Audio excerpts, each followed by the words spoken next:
bien-aimés, ne venez pas à l'église seulement comme les téléspectateurs. Ne venez pas à l'église pour pouvoir voir si le prédicateur, qu'est-ce qu'il va prêcher. Ne venez pas à l'église pour critiquer la parole de Dieu. Mais venez à l'église pour écouter la parole de Dieu. Lorsque tu sors de ta maison, tu vas à l'église, il faut prier que Dieu puisse être avec toi. Je vais à l'église pour pouvoir recevoir quelque chose. Alléluia. Amen. Parce que en critiquant les serviteurs de Dieu, en critiquant la parole de Dieu, moi aussi je ne savais pas. Mais en lisant la Bible, j'ai vu que c'est très dangereux. C'est très dangereux de critiquer la parole de Dieu au lieu de critiquer la personne qui a dit, a choisi de prêcher la parole de Dieu. Alléluia. Amen. Nous qui sommes des blédards, j'ai essayé de passer peu partout. J'ai appris un peu d'allemand, j'ai appris un peu de hollandais, un peu d'anglais. Je parle de lingala, je parle de portugais. Alors, il faut être attentif pour écouter ma prononciation. Alléluia. Église, guten Morgen, bonjour, bon dia, buenos dias. Tous ces langues-là, je parle un petit peu. Alors, des fois, notre tonalité, c'est un peu mélangé avec toutes ces langues-là qu'on a prises sur la route. Alléluia. Amen. Bon, je suis content pour l'émission que notre pasteur a établie à l'église. Alors, pour la témoignage aussi, je voulais dire qu'une fois, nous sommes allés avec ma femme dans une veille, et moi qui ne suis pas habitué à prêcher la parole de Dieu. Arrivons dans les veilles, alors, il n'y avait aucun pasteur pour prêcher la parole de Dieu. Alors, il y avait un frère qui me connaissait, il a dit, toi, tu vas souvent à l'église, on va te choisir pour prêcher. Ouais, j'ai dit à ma femme, mais là, je ne sais pas, moi, je ne me disparaître. Je n'ai pas l'habitude de prêcher comme ça. Alors, ça c'est grave. J'ai dit à ma femme, toi tu prends la parole, tu prêches. Elle dit, non. C'est toi qu'ils ont choisi, tu vas prêcher la parole. Oh, j'ai dit, là, je ne sais pas quoi faire. Je peux m'enfuir parce qu'il me connaissait. Et il croit en moi parce qu'il dit que non, ce frère-là, souvent il va à l'église, il peut avoir quelque chose. C'est ça que j'ai dit, imagine, comme le pasteur a dit, il faut que nous soyons toujours prêts. Et moi, à ce moment, je n'avais même pas la Bible, j'avais le portable. J'avais le portable, j'ai dit, ah là, comme ils disent les jeunes, je suis mal barré. Enfin, j'ai dit, non, je vais demander le Saint-Esprit qu'il puisse me donner quelque chose pour pouvoir partager avec tous ces peuples qui étaient là. Alléluia. J'ai dit, je ne vais pas aller loin. J'ai regardé dans la Bible, les portables, j'ai dit, il ne faut pas que j'aille loin. J'ai cherché Psaume 90, 10. Après, je lis Ecclésiaste 7, 2. Je ne sais pas si ma fille peut lire ça, on pourra partager ça encore. Alléluia. Souviens? Psaume 90, verset 10. Je lis la parole du Seigneur, Psaume, chapitre 90, verset 10. La durée de notre vie s'élève à 70 ans, et pour les plus robustes, à 80 ans. Mais l'orgueil qu'ils en tirent n'est que peine et misère, car le temps passe vite, et nous nous envolons. Amen. Amen. Les jours de nos vies s'élèvent à 70 ans. Alléluia. Amen.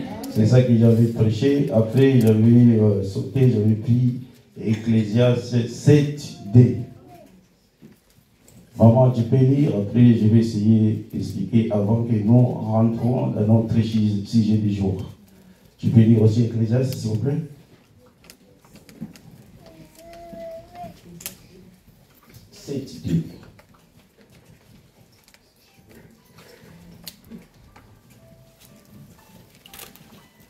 Mieux vaut se rendre dans la maison où on plaire un mort que dans celle où se tient un banquet ou une fête.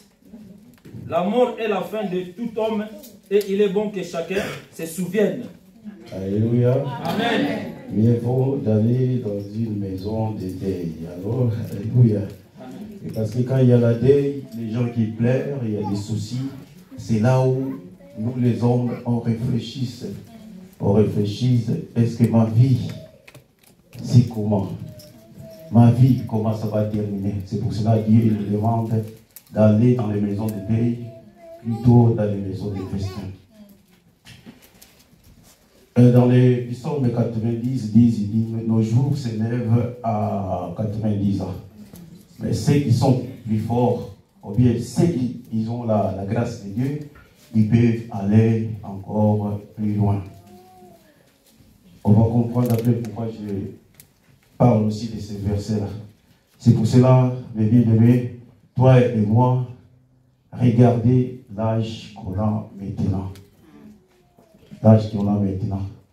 Si Dieu il dit que tu vas mourir à 70 ans, est-ce que vraiment tu vas rentrer au ciel? La façon que tu es à ce moment-là. C'est pour cela Dieu nous demande d'être toujours prudent. Alléluia. Amen. Oui. Maintenant, je voulais entrer dans notre sujet du jour. Ce que j'ai préparé pour que nous puissions partager aujourd'hui. Malgré que je dirais que je n'ai pas préparé vraiment, parce que je n'avais pas le temps. Le pasteur m'a appelé hier. Il dit, voilà, il y a Philippe, tu vas passer pour prêcher la parole de Dieu. J'ai dit non, je ne peux pas dire non, parce que nous sommes des soldats. On doit être préparés à tout moment. Alors, j'ai regardé, je vais parler de quoi? J'étais avec ma femme parce qu'on faisait les cours pour les fêtes de Noël. Il y aura des familles qui vont passer chez moi. J'ai dit, qu'est-ce que je vais parler? Après, bon, je dis, voilà, Saint-Esprit va t'aider d'avoir quelque chose pour que vous puissiez partager avec le peuple de Dieu. Et je dis, je vais prendre les sujets comme du jour. Nous sommes les membres du corps de Christ. Les sujets que je vais parler aujourd'hui. Alléluia. Amen.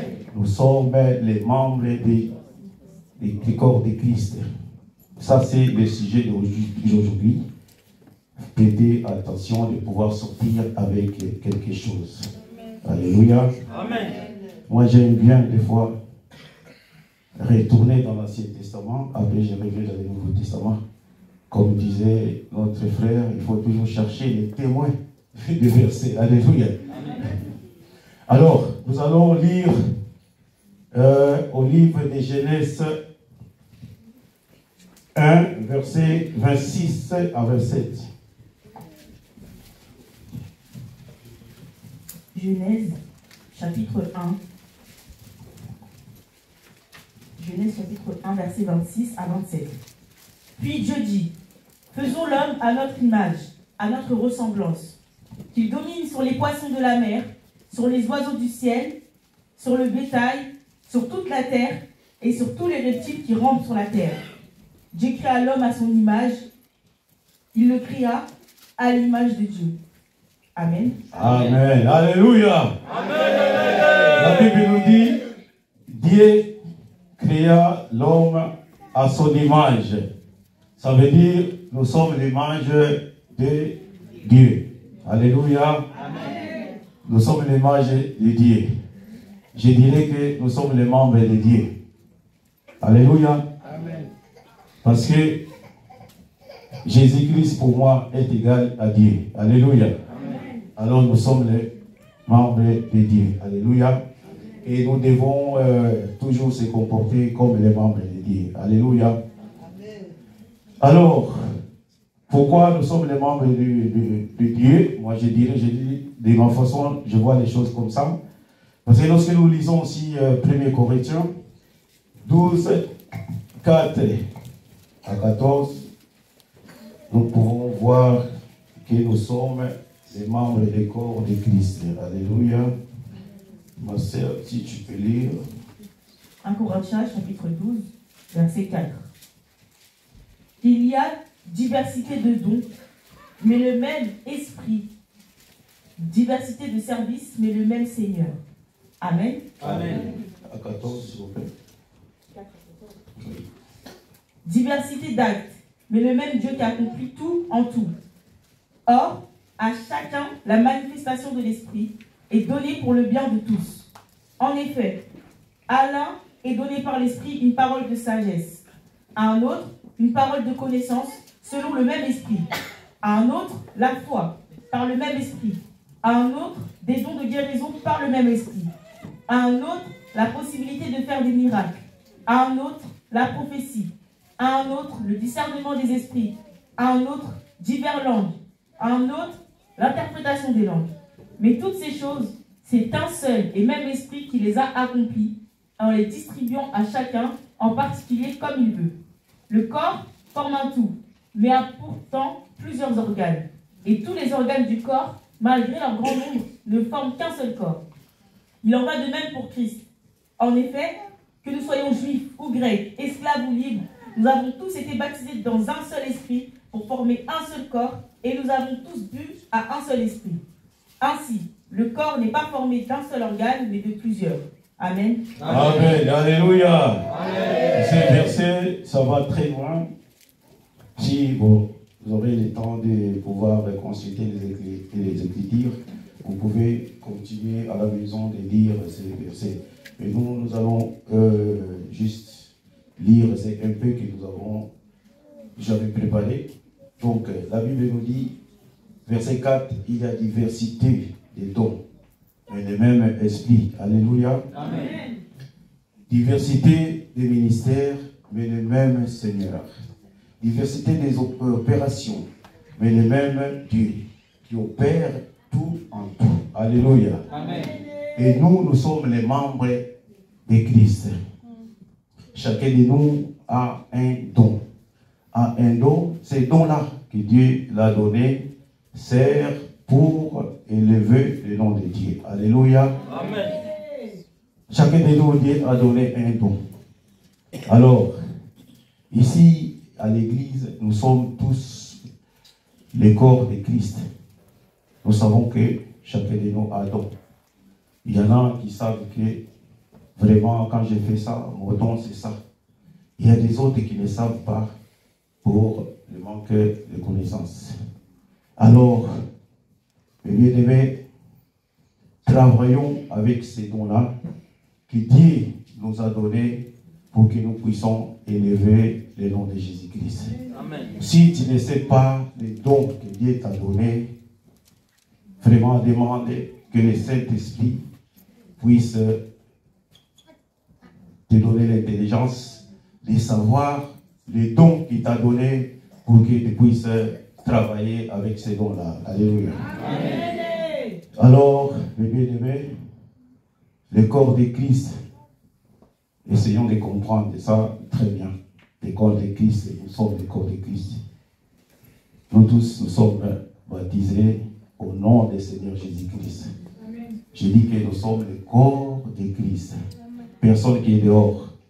Quand tu viens à l'église, tu ne dis pas, parce que je ne suis pas diacre, je ne vais pas faire ça, je vais rester chez toi, derrière, et de rien faire. Mais, mon frère, ma soeur, rappelle-toi que nous tous, nous sommes les membres de Christ. Quand tu viens en église, il faut essayer de faire quelque chose. De faire quelque chose pour la gloire de Dieu. Parce que la Bible dit que le corps de Christ a plusieurs membres.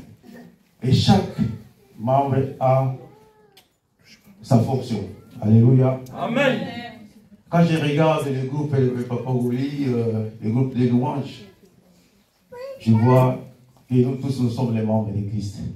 Parce que Papa Gouli seul, il ne peut pas jouer le tambour, il ne peut pas jouer le piano, il ne peut pas chanter. Mais ensemble tous, celui qui joue le piano, les tambour, la batterie, ils glorifient tous le nom de Jésus-Christ. Alléluia. C'est pour cela, mes frères, ne restez pas de rien faire lorsque tu viens à l'église. Lorsque tu viens à l'église, ce n'est pas au hasard. Regardez, mes bien-aimés, il y a beaucoup de gens qui à ce moment ils dorment. Il n'y a rien qui les intéresse pour pouvoir venir à l'église. Mais Dieu t'a choisi de pouvoir venir à l'église. Dieu t'a choisi pour pouvoir venir à l'église. Alors, Dieu, il connaît ta vie. Il sait pourquoi Dieu est dans le monde. Ne restez pas à l'église de rien faire. Ne restez pas à critiquer. Mais restez éveillés. Restez éveillés toujours pour que tu puisses avoir quelque chose de la part de Dieu. Alléluia. Amen. Dieu nous parle que nous devons toujours être éveillés. Éveillés, nous qui sommes les membres de Christ, nous devons toujours être éveillés. J'ai lisé la Bible. Oh là, j'ai vu que Dieu vraiment nous avertit en beaucoup de versets. Amen. Je lisais, j'étais fatigué. J'ai dit, Dieu, il nous avertit toujours d'être prudents, de veiller toujours à ce qu'il nous a donné. Parce que nous sommes les enfants de Dieu. Amen. Nous sommes les enfants de Dieu. Nous ne sommes pas les enfants de ce monde. Nous sommes le peuple du royaume des cieux. Amen. Dieu nous a connus. Marchons selon la parole de Dieu. Amen. Ne dites pas que Dieu ne te connaît pas. Mais bien aimé, ce que tu as reçu du Seigneur Jésus-Christ, gardez-le. Veillez que le diable ne puisse pas te voler cette semence. Si tu ne veilles pas de cette semence, la Bible dit que le diable rôde partout. Il fait des évangélisations comme nous. Hein. Il est malin comme nous. Parce que le diable est esprit. Mais bien aimé, veillez toujours. Ne venez pas à l'église comme ça, nous sommes des membres de l'église. Veillez à ce que nous avons reçu à notre Dieu. Pour que tu puisses garder cette semence de notre Dieu. Qu'il puisse croître dans ta vie. Qu'il puisse croître dans ta vie. Il faut être prudent. Seigneur Jésus-Christ, je reviens bientôt. Mais bien aimé, quand j'étais encore plus jeune, des fois je voyais le pasteur qui passait devant, il prêche, des fois il prie. Et moi aussi je rigolais, regarde-moi ce pasteur-là, il prêche, il commence à pleurer. J'ai dit, qu'est-ce qu'il fait? Aujourd'hui, les jeunes, je comprends quelle est la souffrance des pasteurs qui pleuraient lorsqu'ils pleuraient. Parce qu'en connaissant la parole de Dieu, la vérité, ils voyaient les dangers des frères et sœurs qui traversaient dans le monde, les dangers de ceux qui n'écoutaient pas la parole de Dieu. C'est pour ça que la Bible nous demande d'être vraiment vigilant. D'être vigilant. Le livre de Matthieu 24, je crois, 42 à 44, il y a beaucoup de versets. Je vais vous donner tous les versets, mais vous allez consulter ça à la maison. Matthieu 24, 42 à 44. Je lis la parole au nom du Seigneur. Matthieu chapitre 22, versets 42 à 44. 24. Matthieu 24, chapitre 42. Verset 42, pardon. Verset 42 à 44. Restez donc vigilants, puisque vous ignorez à quel moment votre Seigneur viendra. Vous le savez bien, si le maître de la maison savait à quelle heure de la nuit le voleur doit venir, il resterait éveillé et ne laisserait pas percer les murs de sa maison. C'est pourquoi, vous aussi, tenez-vous prêts, car le Fils de l'homme viendra à l'heure où vous n'y penserez pas. Amen. Amen. Amen. Alléluia. Amen. Ah oui, j'ai lu ces versets, il y en a beaucoup. Hein. Avant de parler de ces versets, j'ai regardé, j'avais peur, parce que Dieu, il nous avertit à tout moment. Le premier, j'ai dit, Luc 12, 37. Dieu nous parle de veiller. De veiller et prier. Matthieu 24, 42, Dieu nous parle de se veiller et de prier. Matthieu 25, 13, c'est la même chose. Matthieu 26, 41, Dieu nous parle toujours de se veiller. Marc 13, 33 à 37, pareil, Dieu nous parle de veiller et prier, d'être attentif. 1 Corinthiens 16, 13, c'est la même chose. Dieu nous parle de veiller et prier. Ça continue. 2 Timothée 4, 5, c'est la même chose lorsque vous allez consulter à la maison. 1 Pierre 5, 8, veiller et prier toujours. Je parle de ça. 1 Pierre 5, 8, pareil. Job 27, 10, il nous avertit toujours. Ephésiens 6, 18, 19, pareil. Je tourne Colossiens 4, 12. Dieu nous parle toujours de veiller et prier. Même 1 Thessaloniciens 5, 17, Dieu nous parle toujours de veiller et prier. Pourquoi? Il y en a beaucoup plus de versets que Dieu nous demande de veiller et prier dans notre vie. Car Dieu, il sait que ce monde est dirigé par le diable. Alors, il nous demande, dans cette semence que nous avons reçue, que nous puissions être toujours attentifs de ne pas perdre cette semence que nous avons reçue. Parce que lorsque tu ne veilles pas, le diable va venir te voler la semence de notre Dieu. Il ne faut pas dire que Dieu il m'a oublié, Dieu ne me connaît pas. Tu n'étais pas vigilant, et Dieu, le Satan, qu'est-ce qu'il va faire? Bon, je trouve une porte qui est ouverte, alors il n'est pas attentif, je vais voler. Alors, qu'est-ce que sera ta vie, enfin? À la fin de ta vie, tu vas à l'enfer. À l'enfer, tu vas à l'enfer. Parce que tu n'étais pas vigilant. Dieu nous demande de veiller et prier, puisque le diable y rôde. Nous ne savons pas à quelle heure, quel jour notre Seigneur reviendra. Mais c'est qu'il nous demande d'être toujours vigilants et veiller sur sa parole. Et d'être veillé et prier, comme j'avais dit dans le livre de 1 Thessaloniciens 5 et 17, veiller et prier. Veiller et prier, mes bien-aimés, ce n'est pas de te mettre toujours debout en marchant dans le bus, tu pries comme un fou, non. Veiller et prier, Dieu nous demande d'être accroché à sa parole. Accroché à sa parole. Dieu nous demande que tout ce que nous allons faire dans notre vie, que nous puissions être connectés à lui. Amen. Si Maman Fanny chante dans les louanges, Dieu demande qu'il fasse ça avec lui. Si notre pasteur prêche, Dieu demande que vous puissiez être connectés avec lui. Tout ce que tu fais dans ta vie, nos projets, je vais construire une maison, fais-le avec Jésus.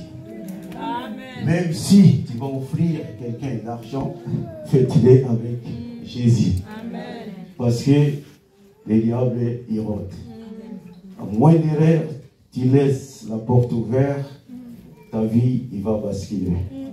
Ne dites pas que Dieu il t'a oublié, mais c'est toi qui ne voulais pas être connecté avec notre Dieu. Alléluia. Amen, amen. Donc, veillez et priez. Veillez et priez à tout moment. C'est ça que Dieu nous demande de faire à tout moment. Quelque part, je crois dans le livre d'Isaïe, Dieu nous demande, et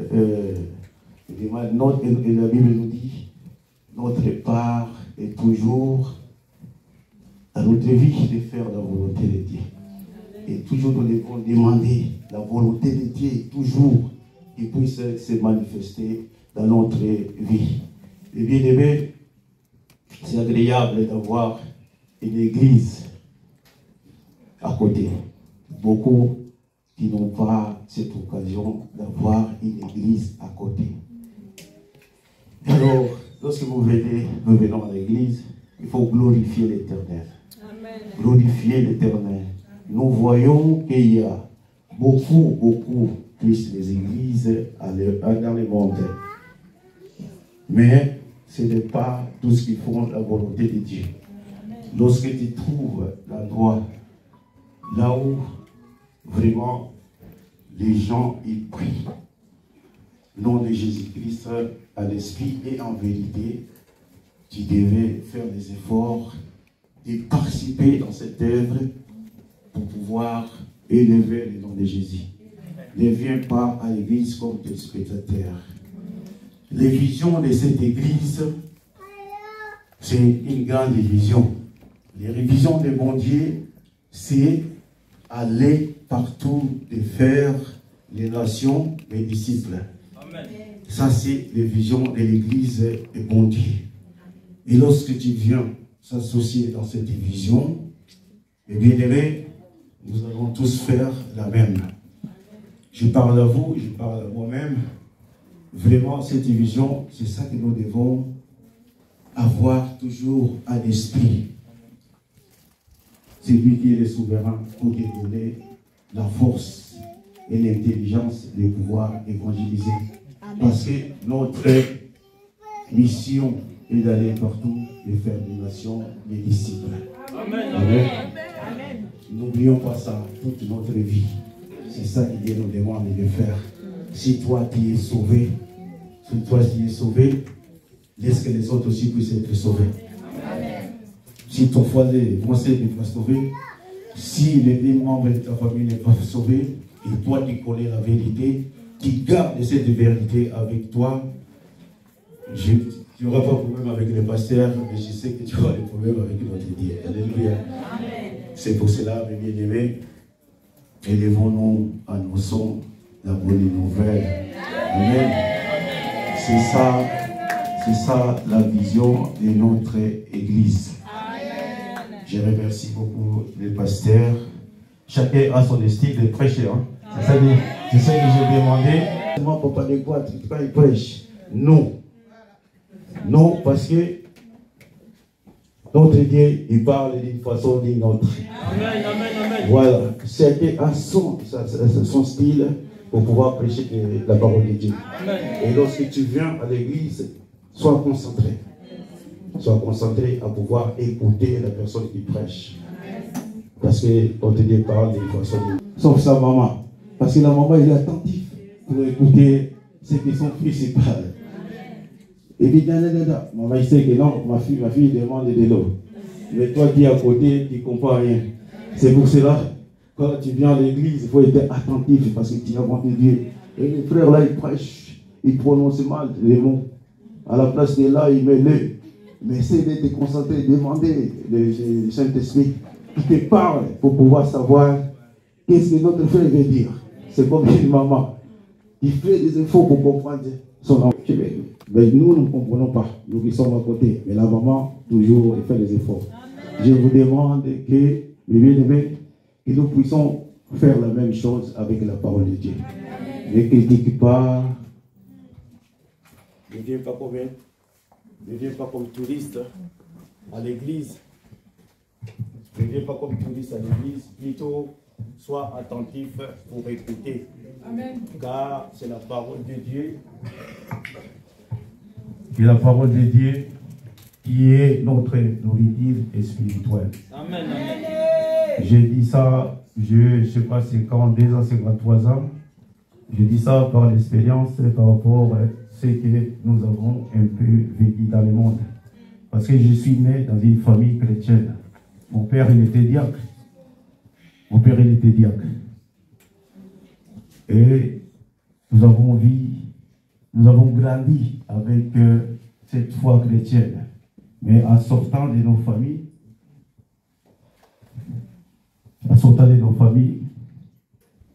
nous avons marché de nos façons. Mais avec le temps, nous avons compris que nous devons retourner dans notre maison. Alléluia. Amen. Je vois que le temps, il est passé.